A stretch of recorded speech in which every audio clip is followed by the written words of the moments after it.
नाशिकमध्ये सध्या स्वयंघोषित बाबा म्हणून ओळख असलेल्या अशोक खरात प्रकरणाने मोठी खळबळ उडावली आहे. महिलांच्या लैंगिक शोषणाच्या गंभीर आरोपामुळे हे प्रकरण दिवसेंदिवस अधिक गडद होत चाललंय. काल शहरातील सरकारवाडा पोलीस ठाण्यात आणखी एका महिलेनं लैंगिक शोषणाची तक्रार दाखल केली. या प्रकरणात गुन्ह्यांची संख्या वाढत असल्याचं चित्र आहे. संतती प्राप्तीसाठी खरातनं उपाय केले होते.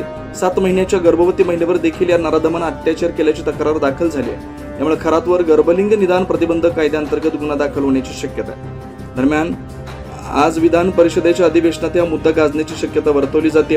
त्यामुळे या प्रकरणाला आता राजकीय रंगही चढू लागलाय. तपास यंत्रणा विविध पैलूंनी चौकशी करतायत. पुढील तपासात आणखी गंभीर बाबी समोर येण्याची शक्यता आहे. त्यानुसार संबंधितांवर आणखी कडक कलमांखाली गुन्हे दाखल होऊ शकतात.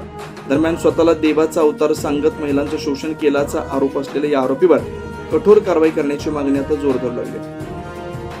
9 न्यूज महाराष्ट्र ब्युरो, नाशिक.